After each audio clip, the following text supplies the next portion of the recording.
반갑습니다. 오늘 본문의 배경은 출애굽한 이스라엘 백성들이 40여 년의 광야 여정이 다 끝나가고 이제 가나안 땅의 입성을 앞두고 있을 때 지도자 모세가 바로 그 직전에 있었던 일을 상기시키면서 행한 설교입니다. 가나안 땅에 들어가기 바로 직전에 어떤 일이 있었습니까? 바로 요단 동편에 있던 헤스본 왕 시온과 바산 왕 옥을 멸하고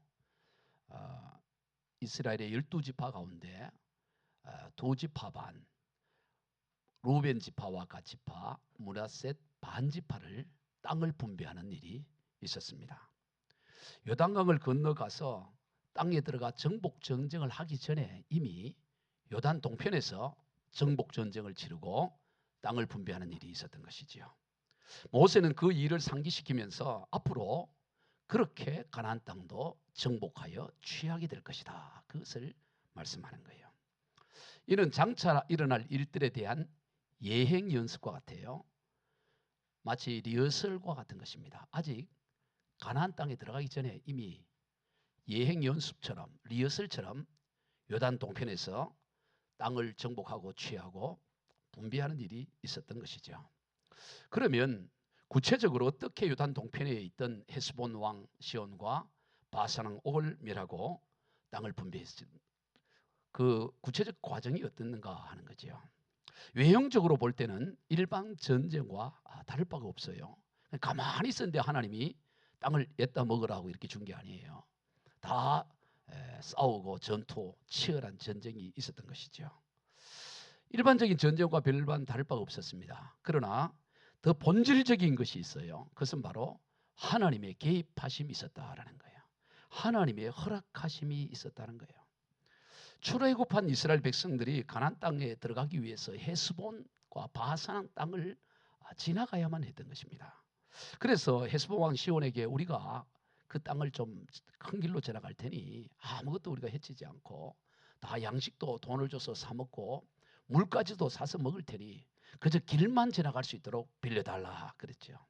그런데 헤스본 왕 시온은 그러질 않고 오히려 군사를 이끌고 와서 전쟁을 싸움을 걸었던 것입니다. 신명기 2장 32절 같이 봅니다. 시온이 그의 모든 백성을 거느리고 나와서 우리를 대적하여 아하스에서 싸울 때, 즉 군사들을 이끌고 와서 대적하여 싸움을 걸은 거예요. 그래서 싸우게 되었고 그 싸움의 결과로 그 가나안 땅을 차지할 수가 그 요단 동편의 헤스본 땅을 취할 수가 있었던 것이죠. 바산 옥도 마찬가지입니다. 신명기 3장 1절입니다. 시작. 우리가 돌이켜 바산으로 올라가며 바산 왕 옥이 그의 모든 백성을 거느리고 나와서 우리를 대적하여 에드레이에서 싸우고자 한지라. 다 본래는 이 헤스본이나 이 바산이나 여기를 정복할 계획이 없었어요. 그런데 저들이 싸우겠다고 달려든 거죠. 그래서 싸움을 하게 되었고 그리고 그 땅을 취하게 됐다는 거예요. 여러분 오늘 우리도 인생을 살다 보면 예상치 못한 대적들의 공격을 받을 때가 있어요. 나는 아무 생각이 없는데 오히려 나를 적대시하고 대적하고 군사를 이끌고 와서 치려고 하고 이렇게 할 때가 있어요. 그때 우리는 뭘 기억해야 되느냐? 하나님께서 더 넓은 지경을 주시려고 하시는구나. 이걸 믿어야 돼요.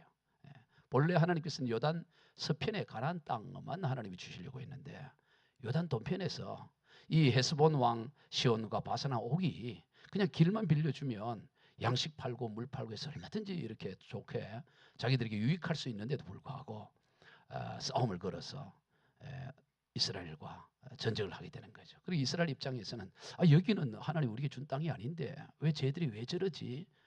그런데 그게 하나님께서 지경을 더 넓히기 위해서 허락하신 거다. 그리고 우리가 예상치 못한 어려움과 고난을 당할 때 왜 내게 이런 어려움이 당해? 뭐가 문제야? 이렇게 할 게 아니라 하나님께서 더 넓은 지경을 주시려고 하시는 거구나. 더 넓은 세계를 우리에게 허락하려고 하구나. 이렇게 믿음으로 취하시기를 바랍니다. 그런 데 있어서 오늘 본문에서 저들이 이제 싸움을 하려고 했던 것은 싸우면 당연히 이길 거라고 이 헤스본 왕이든 바산의 왕이든 그래 했던 것이요. 이스라엘 그 군사들은 광야에서 다 태어나서 자란 사람들이기 때문에 군사 훈련을 받은 게 없어요. 오합지졸인 거죠. 그런데 거기 토착민의 헤스본이라든가 바산의 그 군사들은 다 그 훈련을 받고, 그러니 훈련받은 군사와 훈련받지 않는 군사의 싸움은 뻔한 거 아니겠습니다. 더군다나 저들의 성벽은 높아서 이렇게 훈련을 받아도 싸워 이기기 쉽지 않아요. 신명기 3장 5절을 봅시다. 시작. 그 모든 성읍이 높은 성벽으로 둘려 있어 문과 빗장이 있어 견고하며 그 외에 성벽 없는 고을이 심히 많았느니라. 그래서 성벽이 높이 있기 때문에 그 이스라엘이 거기를 점령한다는 게 쉽지가 않는 거예요. 여러분, 일반적으로 성벽을 점령하기 위해서는 군사력이 4배에서 5배가 더 많아야 된다는 거예요. 성벽 안에 1000명이 있으면 저 성벽 안에 1000명을 멸하기 위해서는 성벽 밖에서 4000명에서 5000명, 4배에서 5배가 있어야 그래도 이렇게 싸워볼 만하다 그러는 거죠. 그런데 지금은 그렇지 않잖아요.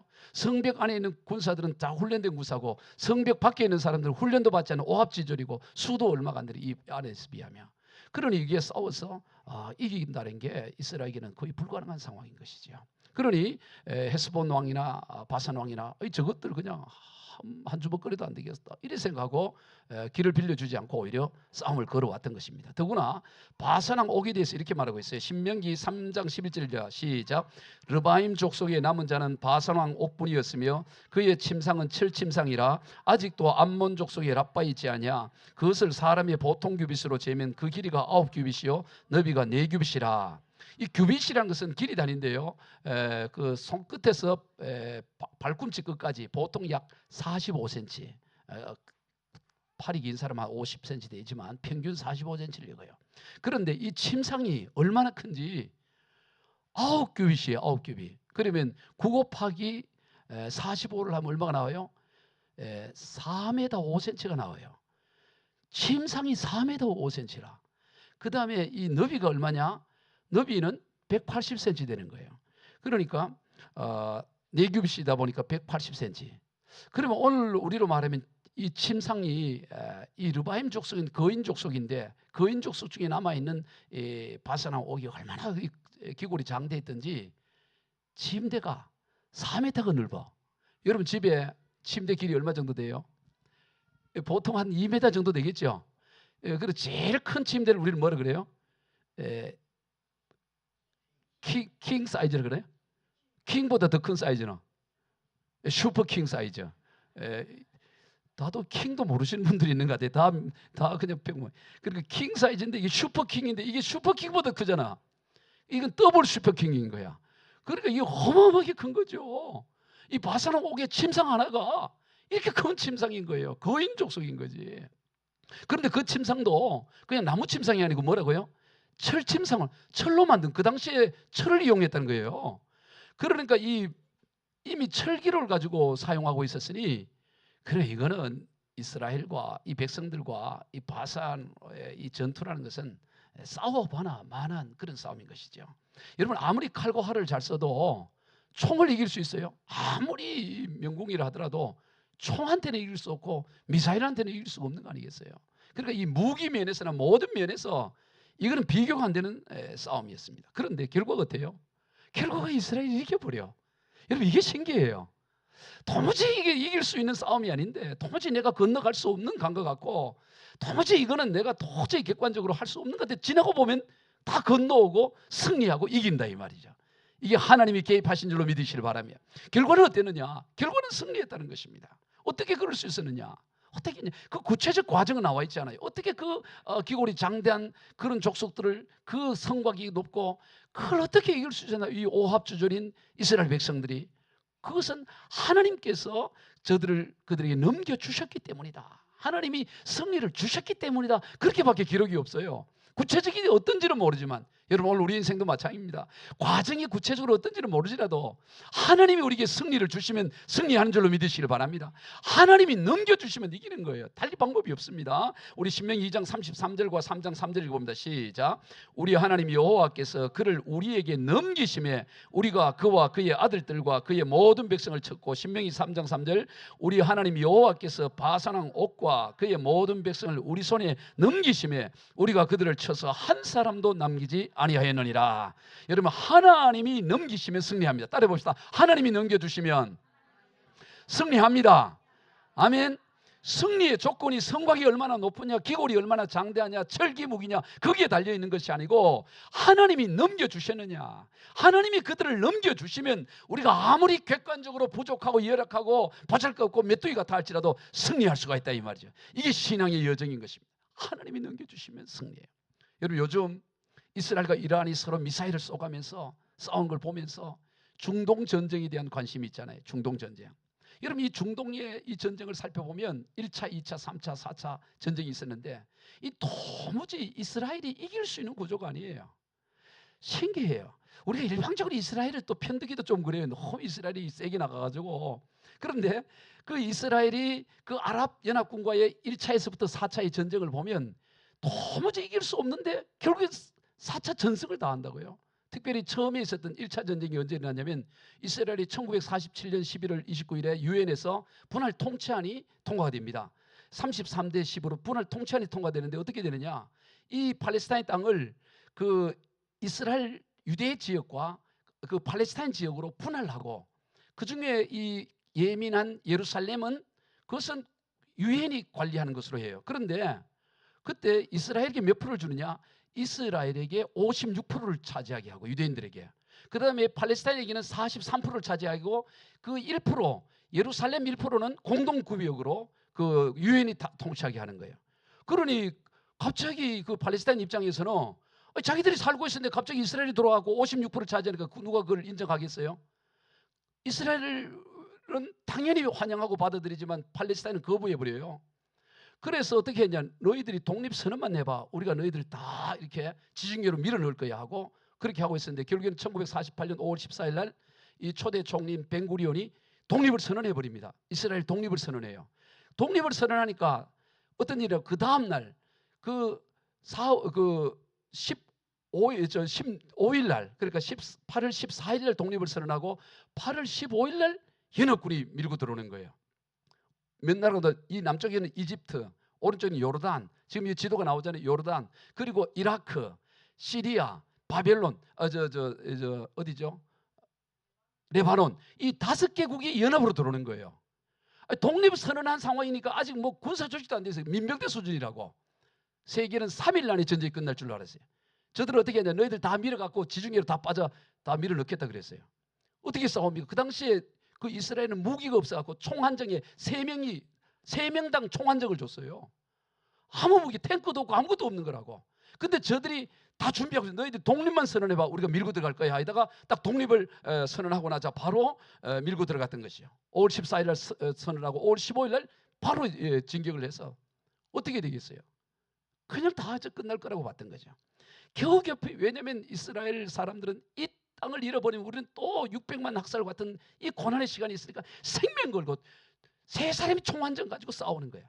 버티고 20일간을 버텨갖고 결국 어디까지 버티냐? 예루살렘과 이 텔아비브까지, 지금의 수도인 텔아비브까지 이렇게 버티는 거예요. 그때 어떤 일이 일어나냐? 스웨덴이 중재가 들어가요. 중재. 싸우지. 중재하는 동안에 그 사이에 어떻게 하느냐? 이스라엘이 그 무기를 외국으로부터 수입해 오기 시작합니다. 세계 각지에 흩어졌던 유대인들이 급히 이스라엘로 와서 전투에 참여하고, 그래가지고 어떻게 돼요? 역전돼가고 이스라엘이 이겨버려. 여러분 놀랍잖아요. 지금 여러분 팔레스타인 편에 있는 사람들 같아요. 다 인상 쓰고 있는 것 같아요. 이스라엘이 이겨버려. 이겨버리는데 어떻게 되느냐? 처음에는 이스라엘이 56%, 이 56% 이제 땅을 1차 전쟁을 해서 이스라엘이 몇 프로를 차지하냐? 78%를 차지해버린다고. 78%더 영토가 넓어져 버리는 거예요. 2차는 수에즈 운하권을 가지고 또 2차 전투했는데 2차도 이겨버려요. 3차가 언제냐면 2차는 1956년이라고, 그 다음에 3차가 1967년에 일어났는데 이 3차 전투는 어떻게 하냐? 6일 전쟁이래요. 3차는 6일 전쟁이라고 그래요. 왜 6일이냐면 이스라엘이 전쟁을 하는데 6일 안에 끝내겠다 그래. 왜 6일 안에 끝낼까요? 날짜를 정해버려.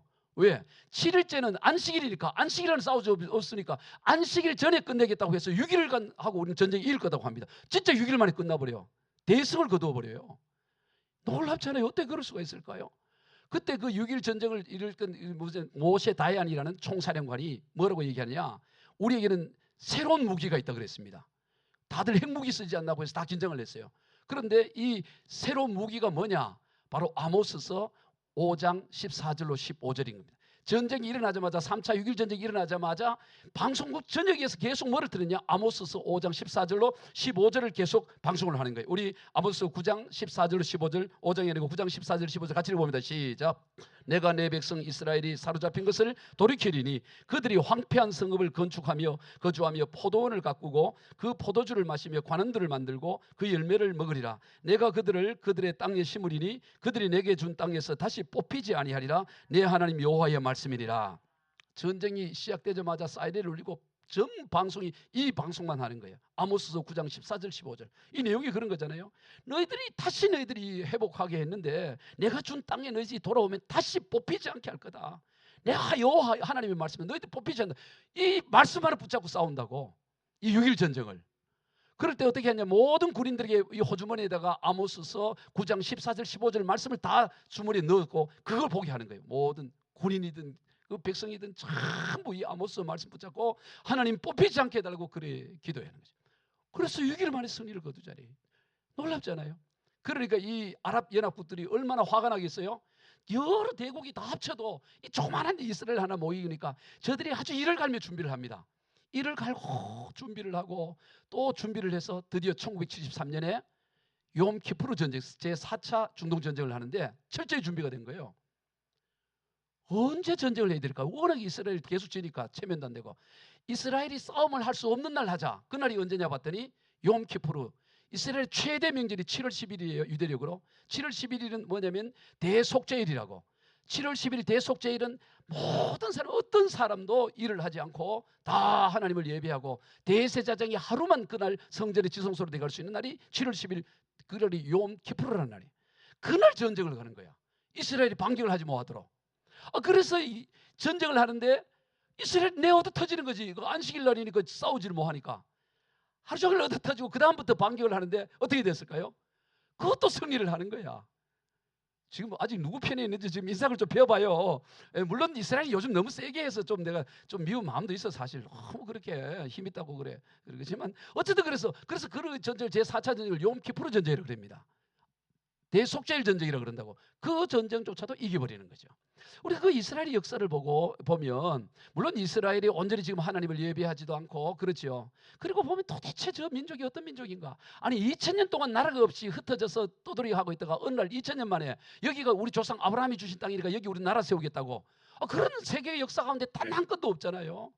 2000년간 흩어졌는데 2000년 뒤에 이게 우리 땅이라고. 그러면 그걸 누가 인정하겠어요? 그런데 거기에 나라를 세우고 그리고 온 아랍 나라 연합군들이 계속 공격하고 미사일 쏘고 해도 더 싸울 때마다 더 이겨버리고 더 넓어지고 영토가 더 넓어지고 놀라운 하나님의 역사가 아닌가 이런 생각이 들어요. 여러분 오늘 우리의 인생도 마찬가지입니다. 우리가 강력한 무기가 있고 힘이 있다고 이 싸움에서 승리할 수 있는 게 아니에요. 능과 힘으로 이 세상을 이겨가는 것이 아닙니다. 우리의 인생의 전쟁은 하나님께 달려있음을 믿으시길 바랍니다. 하나님 손에 우리의 인생이 달려요. 하나님은 인류의 역사와 개인의 역사를 다 주관하고 계시는 것입니다. 우리는 그것을 믿고 그것을 따라가는 인생입니다. 오늘 우리의 인생 가운데도 하나님은 개입하고 계시고 우리의 대적과 싸우신 줄로 믿으시길 바랍니다. 앞으로 우리의 인생 앞에서도 펼쳐질 일들이 많이 있어요. 수많은 대적들이 우리를 공격해오고 온갖 욕을 하고 다 달려들지만 괜찮아요. 앞서 하나님이 바산왕 옥과 헤스본 왕 시온에게 했던 그대로 역시 우리 가운데도 역사하실 것이고 장차 요단 서편에 가나안 땅을 정복하는 그때도 하나님이 그 방식대로 했던 것처럼 오늘 이 시대 가운데도 동일하게 그러한 방식으로 행하시는 줄로 믿으시길 바랍니다. 그래서 오늘 본문 21절에서 이 모세가 다음 자기는 이제 더 이 가나안 땅에 들어가지를 못하고 리더십을 여호수아에게 넘겨줘야 되는데 여호수아에게 이런 말을 합니다. 21절 같이 읽어봅니다. 시작. 그때 내가 여호수아에게 명령하여 이르기를 너희 하나님 여호와께서 이 두 왕에게 행하신 모든 일을 내 눈으로 보았거니와 내가 가는 모든 나라에도 여호와께서 이와 같이 행하시리라. 따라해 봅시다. 이와 같이 행하십니다. 아멘. 하나님은 과거에 행하신 그대로 오늘 우리에게도 행하신다 이 말이에요.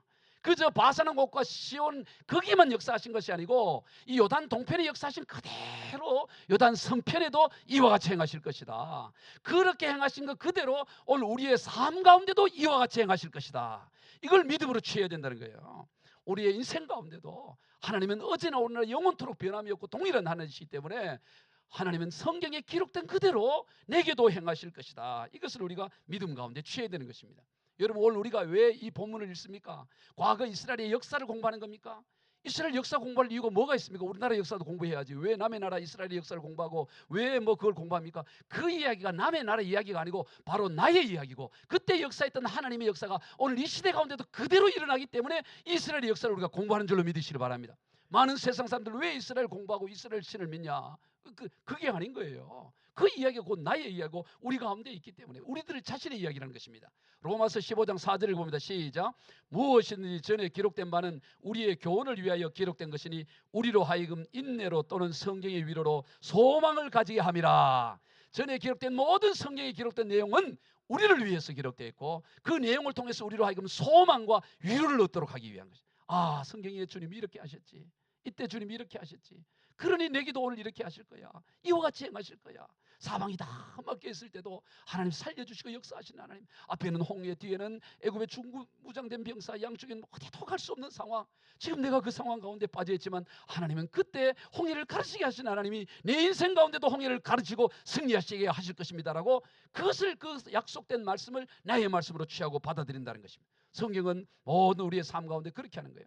우리 디모데후서 3장 16절도 읽어봅시다. 시작. 모든 성경은 하나님의 감동으로 된 것으로 교훈과 책망과 바르게 함과 의로 교육하기에 유익하니 이는 하나님의 사람으로 온전하게 하며 모든 선한 일을 행한 능력을 갖추게 하려 함이라. 여러분, 하나님의 말씀을 붙잡으면 우리는 모든 선한 능력을 갖출 수 있는 능력이 있는 줄로 믿으시기 바랍니다. 성경에 기록된 하나님, 여기에 생생하게 역사하신 하나님이 내 하나님이기 때문에 당당하게 살 수가 있는 것입니다. 두려워하지 않는 것입니다. 담대하게 믿고 나가는 것입니다. 하나님은 어제나 오늘이나 영원토록 동일하십니다. 그러므로 성경에서 역사 가운데 행하신 하나님이 그 일들이 내 갈 길을 보여주는 것입니다. 여러분, 성경에 보면 종종 아브라함의 하나님, 이삭의 하나님, 야곱의 하나님이라는 표현이 나와요. 왜 그런 표현을 할까요? 왜 하나님을 아브라함의 하나님, 이삭의 하나님, 야곱의 하나님이라고 부릅니까? 아브라함 때 역사했던 그대로 지금도 행하시는 하나님이라는 거예요. 이삭의 하나님이라고 말한다는 것은 이삭 가운데 행하시던 그 하나님이 지금도 그렇게 행하심을 믿기 때문에, 야곱의 하나님이라고 부르는 것은 야곱 가운데 역사했던 그 하나님이 오늘 또 동일하게 역사하기 때문에 아브라함과 이삭과 야곱의 하나님이라고 우리가 고백한다 이 말이죠. 야곱은 야곱이고 다윗은 다윗이고 나와는 상관없던 그게 무슨 의미가 있겠습니까? 다윗 때 역사하시는 하나님, 야곱에게 역사하신 하나님, 요셉에게 역사하신 하나님, 다니엘에게 역사하신 하나님, 그 모든 성경에 기록된 하나님이 오늘 또 우리 가운데 동일하게 역사하시는 줄로 믿으시길 바랍니다. 그러는 데 있어서 하나님이 행하시는 일을 방해하는 게 있어요. 하나님은 그렇게 행하시는데 그걸 뭐하도록 하나님의 손을 묶고 하나님의 다리를 붙잡는 게 있습니다. 그게 뭐냐면 두려움이라는 거예요. 두려움. 하나님이 일하시려고 하는데 우리가 두려움을 가지게 되면 하나님이 일을 하지 못하도록 하나님의 손과 발을 우리가 묶는 거예요. 믿음으로 나가면 하나님이 역사하시는데 우리가 두려워서 불신앙으로 주님의 손과 발을 묶고 일을 하지 못하게 하고 있다는 것입니다. 그래서 오늘 본문에서 모세는 너희들 자세히 보지 않았냐? 너 단디 보지 않았냐? 너 하나님이 이렇게 역사하지 않았냐? 그러니 요단 서편에서도 이렇게 역사하실 것이다. 그런데 너희들이 조심해야 할 게 있어. 그게 뭡니까? 22절입니다. 시작. 너희는 그들을 두려워하지 말라. 너희의 하나님 여호와께서 친히 너희를 위하여 싸우시리라 하였노라. 하나님이 친히 싸우시는데 너희가 두려워서 벌벌 떨면 하나님이 역사할 수가 없어. 그러니 너희가 두려워하지 말고 너희의 믿음을 드러내보여. 두려워하지 않으면 하나님이 너희의 그 믿음을 보고 역사를 하실 거야. 이 말씀을 하는 거예요. 나중에 여호수아서 1장 9절에 보면 이미 모세가 죽고 나서 여호수아를 하나님 부르고 나서 명령을 해요. 그냥 단순히 권면하는 게 아니라 명령을 뭐라 그러냐? 1장 9절 여호수아서 1장 9절 시작. 내가 내게 명령한 것이 아니냐? 강하고 담대하라. 두려워하지 말며 놀라지 말라. 내가 어디로 가든지 내 하나님 여호와가 너와 함께 하느니라. 여러분, 강하고 담대하는 것은 하면 좋고 안 하면 나쁜 게 아니고 이건 명령인 거예요. 문제 앞에서 두려워 떠는 것은 이거는 불신하고 명령을 거부하는 것이죠. 하나님은 두려워하지 말고 강하라는 것을 명령하고 있다는 거야. 너 강하고 담대해. 이걸 내가 명령이야. 명령 지켜야 되잖아요. 강하고 담대해. 두려워하지 마. 내가 어디로 가든지 너와 함께해서 내가 승리를 주시겠다고 약속을 하는 것입니다. 성도 여러분, 우리의 인생 가운데 길이 보이지 않습니까? 여러분, 절대 큰일 났다고 말하지 마세요. 불신앙의 말을 하면 안 되는 것입니다. 도리어 신앙을 고백해요. 오히려 하나님 앞에 두려움을 제거 하나님이 일할 수 있도록 믿음의 고백을 하는 것입니다. 그게 위대한 일이에요. 우리 한번 믿음의 고백을 해볼까요? 쪽문이 닫히면 대문이 열리고, 대문이 닫히면 담이 무너져 내린다. 창조주 하나님에게는 창조적인 방법이 1000가지 만가지가 있다.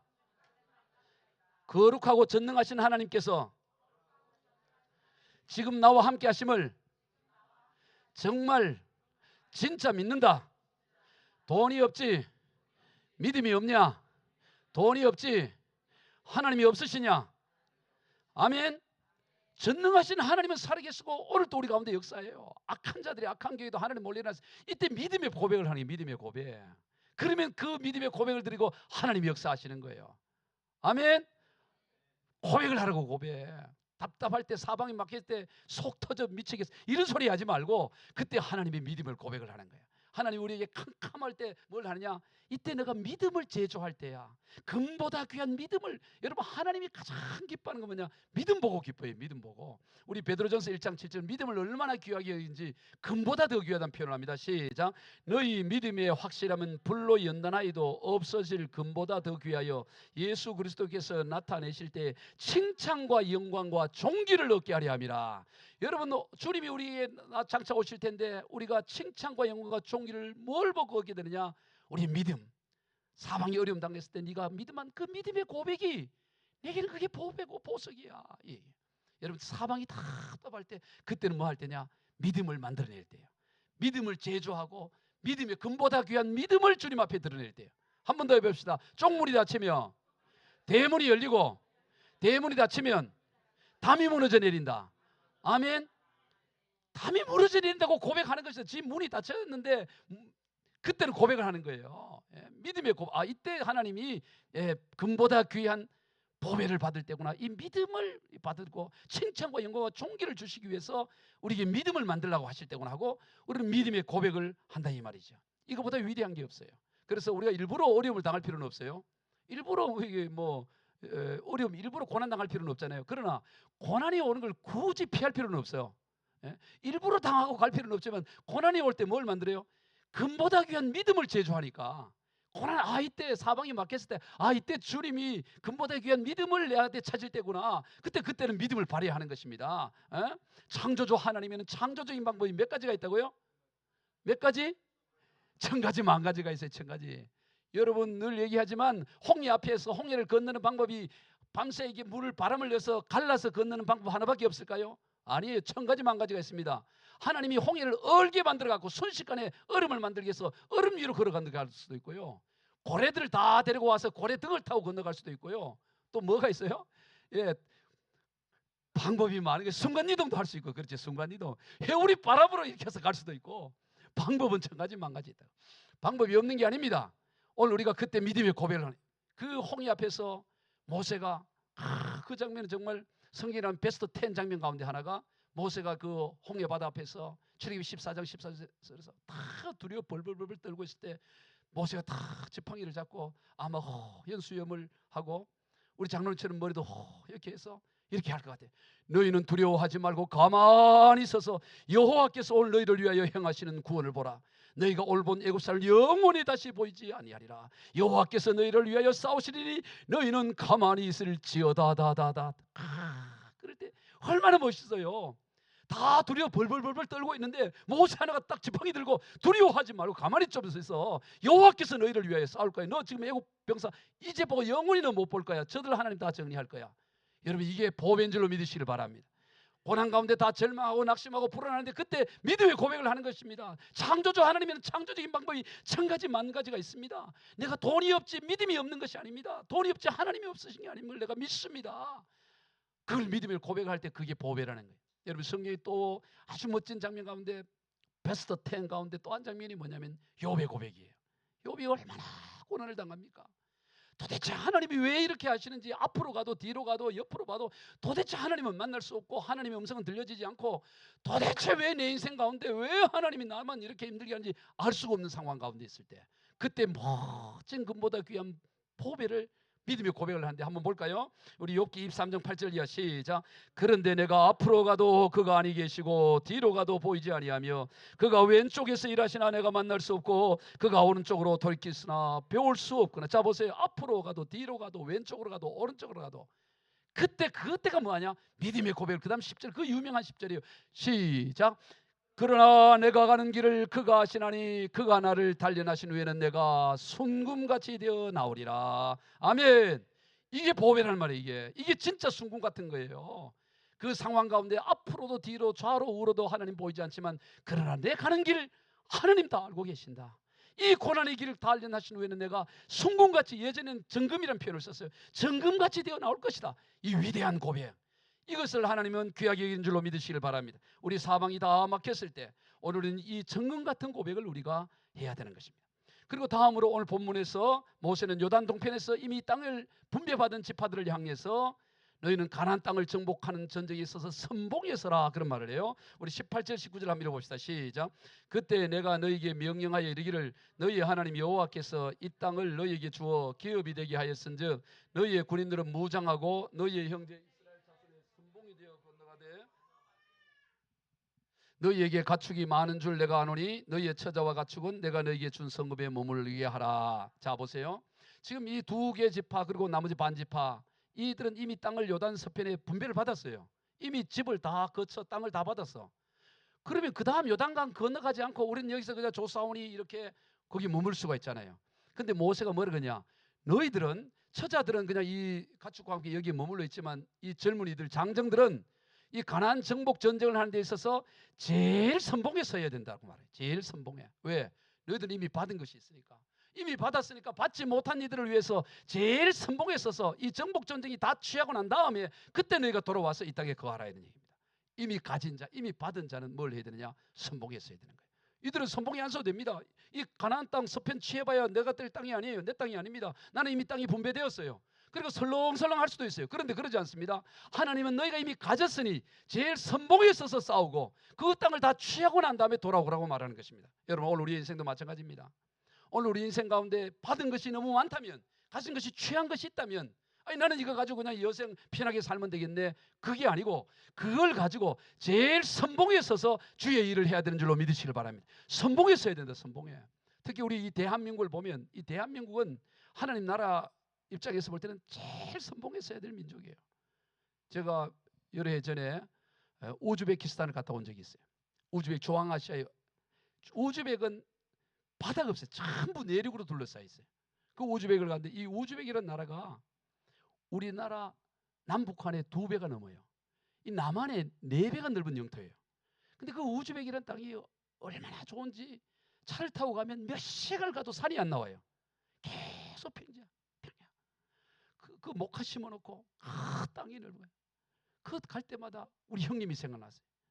예전에 농사 짓던 형님, 요 와서 참 농사 잘 지을 텐데, 지금은 형님 농사 안 짓고 있지만, 야, 이 땅 보면 너무 좋아했겠다 이러세요.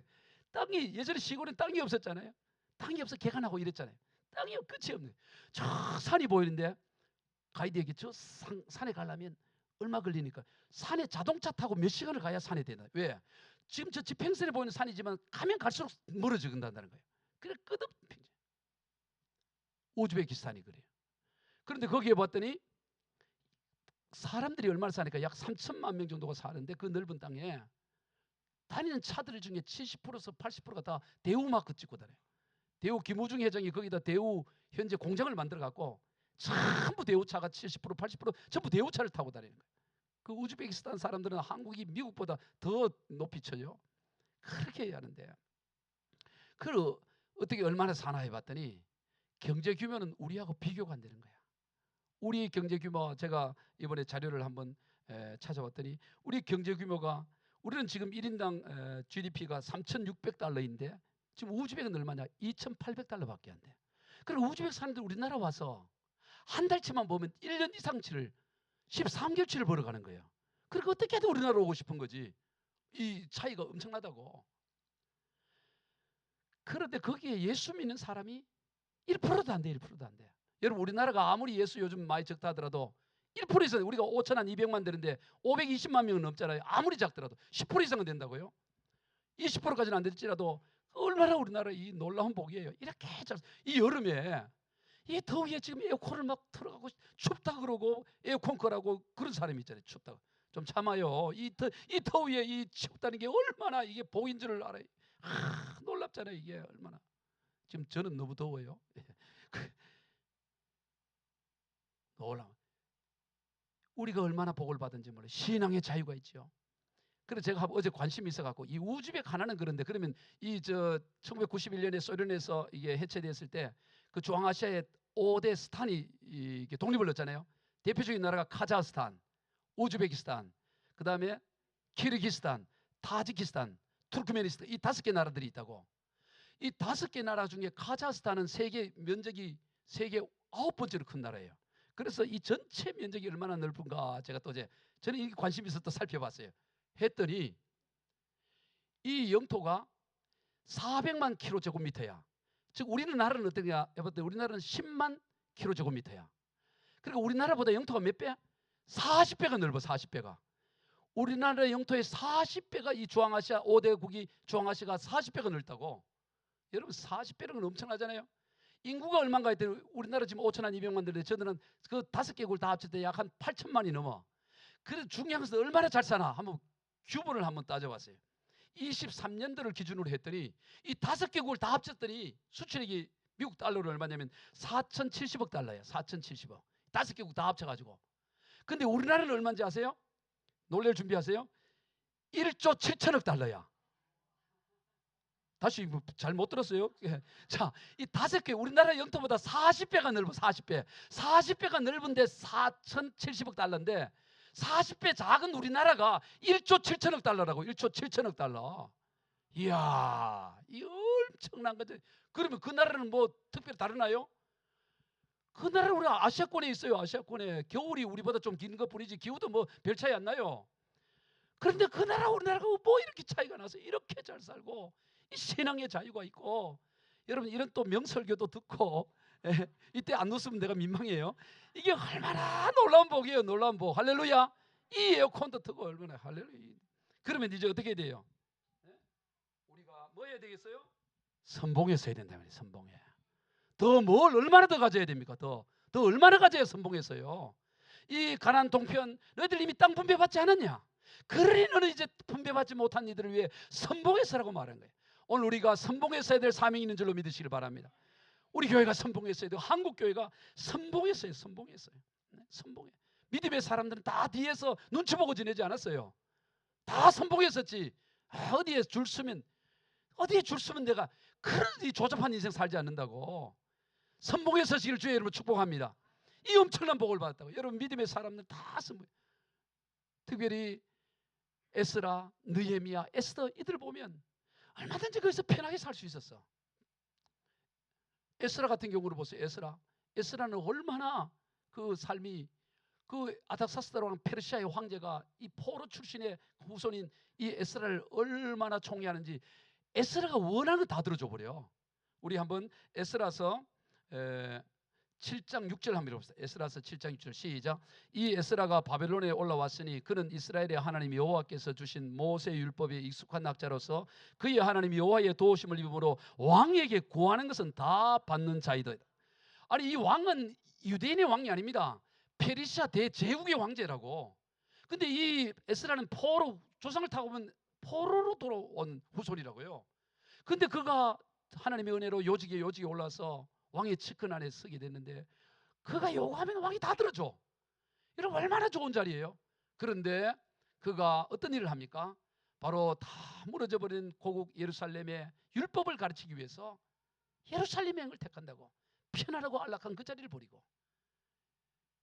느헤미야도 마찬가지입니다.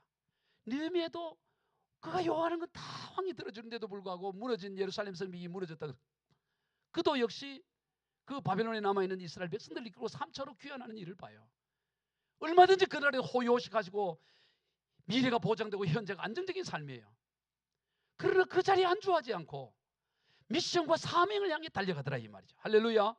오늘 우리가 그래야 되는 줄로 믿으시길 바랍니다. 지금 얼마든지 편안하게 살 수가 있고 얼마든지 쉴 수 있지만 하나님이 맡겨준 그 사명을 위해서 우리는 거기에 머물러 있지 않고 나가는 것입니다. 그리고 나갈 때 어려움이 있을 수 있어요. 우리를 가로막고 있는 도성이 있을 수 있습니다. 여호수아 14장에 보면 그 출애굽하고 이스라엘 백성들이 요단강을 건너 가나안 땅 정복 전쟁을 할 때 헤볼이라는 도성은 이건 난공불락의 도성이에요. 아무도 거기에 감히 거기는 안악 자손들도 있고 싸워 이기기 어려운 상황이 됐을 때 어떻게 할까 할 때 다 두려워하고 있을 때 가장 나이가 지긋한 우리 장로님 같이 이렇게 가져 거기서 제일 나이가 많은 갈렙이 나서서 뭐라 그러냐 이렇게 말합니다. 여호수아 14장 12절 시작. 그날에 여호와께서 말씀하신 이 산지를 지금 내게 주소서. 당신도 그날에 들으셨거니와 그곳에는 아낙 사람이 있었고 그 성읍들은 크고 견고할지라도 여호와께서 나와 함께 하시면 내가 여호와께서 말씀하신 대로 그들을 쫓아내리다 하고 갈렙이 들어갔대요. 갈렙이. 여러분 헤블론을 뭐로 점령하고 바산을 헤스본을 뭐로 점령합니까? 믿음으로 함께 하시는 하나님으로 하는 거예요. 완력으로 하는 게 아니에요. 하나님이 나와 함께 하시면 그 땅을 취할 것이다. 그렇게 결국 와서 선봉에 누가 서느냐? 바로 이 갈렙이 선봉에 서서 그 땅을 정복하는 거예요. 왜 선봉에 섭니까? 하나님은 언제나 선봉에 계시기 때문에. 우리 혼자 선봉에 서라 그런 게 아니고 우리가 선봉에 설 때 선봉에 계시는 하나님께서 우리를 통해서 일하시기 때문에 우리는 선봉에 설 수가 있는 것입니다. 말씀을 정리합니다. 오늘 우리 앞에도 요단강을 건너 취해야 될 약속의 땅이 있습니다. 때로는 난공불락과 같은 헤브론 성과 같은 것이 기다릴 수 있어요. 그럼에도 불구하고 우리는 담대하게 약속의 땅을 향해 나아가야 되는 것입니다. 능히 취할 수가 있습니다. 성경과 역사 가운데 앞서 행하신 그 하나님의 역사가 우리 가운데도 그대로 행하시겠다고 약속하고 계시는 것입니다. 그럴 때 우리가 두려움이 밀려오지만 그 두려움 가운데서 우리가 믿음의 고백을 하는 것입니다. 금보다 귀한 믿음의 고백을 하면서 선봉에 서서 나갈 때 선봉에 계신 우리 주님께서 우리와 함께 반드시 약속의 땅을 취하게 하실 것입니다. 우리 모두 그렇게 믿음으로 달려가시기를 주 예수 그리스도 이름으로 축복합니다. 기도하겠습니다. 하나님 아버지 감사드립니다. 오늘 이 본문 말씀을 통하여 우리가 이 땅 가운데 어떻게 살아야 할지를 선명하고 분명하게 보여주시니 감사합니다.